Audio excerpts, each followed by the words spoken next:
Isang ina ng isang OFW sa bansang Bahrain nagbahagi ng karanasan nila sa pagpapadala ng balikbayan box sa LBC.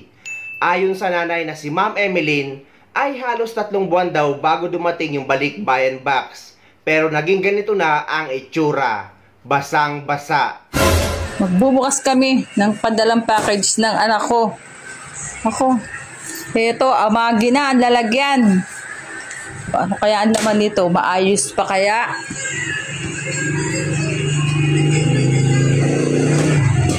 Wow, anong nangyari na dyan? Ba't ganyan na? Oh no. Natagtag na. Sa kaamagan. Hindi kaya yan masira. Hindi kaya sira ang laman.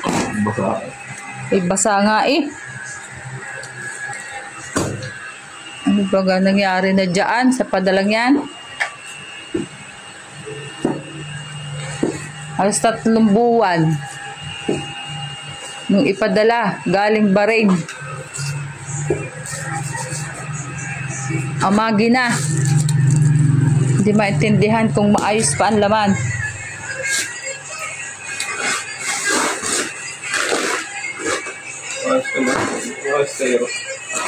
Basang-basa na. Pinaglagyan.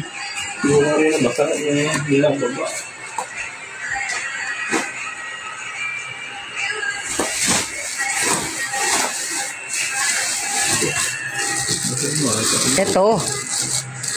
Dapat anuhin mo muna to.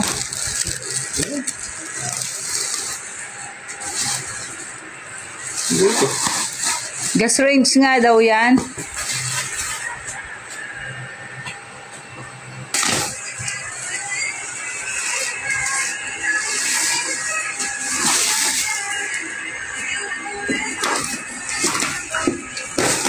Oh, ano naman, ang tiles.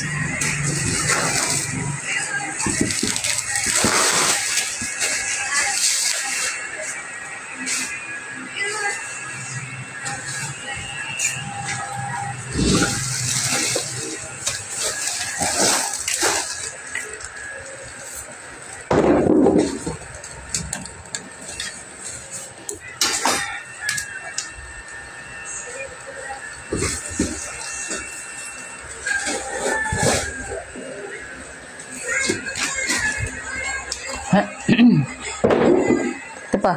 Ito, tagtag na.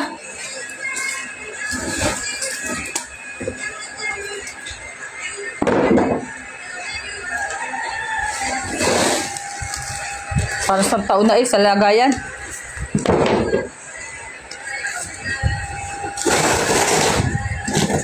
Ayan po ang laman. Unti-unti na lumalabas ang itsura. Wow, ang laki. Ang laking lutuan.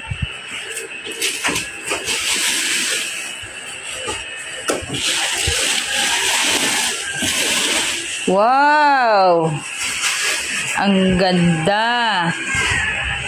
Ganda ng pa-birthday ng aking anak. Late nga lang nang dating.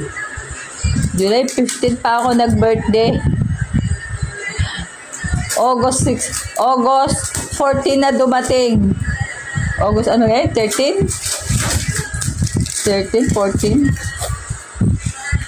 Ang ganda naman. Wow. Oh.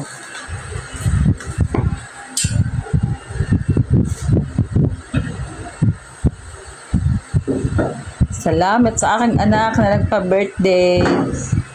Salamat, Brian.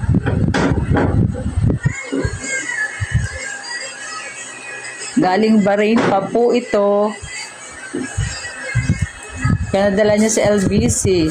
Kulang-kulang 3 buwan bago dumating dito sa amin.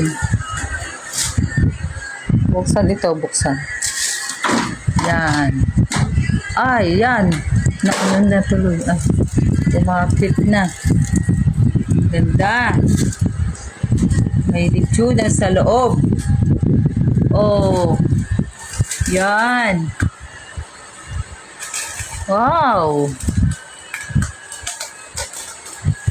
Meron na tayo magandang lutuan.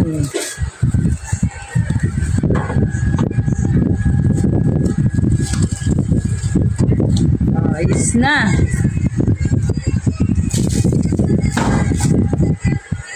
Okay pa.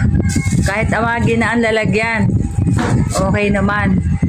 Ngunit guys, na kung si Ma'am Emeline ay nagpapasalamat na kahit basa yung balikbayan box na dumating sa kanila, ay okay pa naman yung gas range na pinadala ng anak niya galing Bahrain.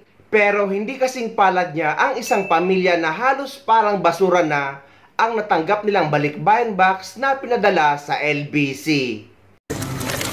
Mura na dyan siyang basura. Ay, may pag-ugasan na ng diretso, ay. Makain ka na yung mataya. Ilan?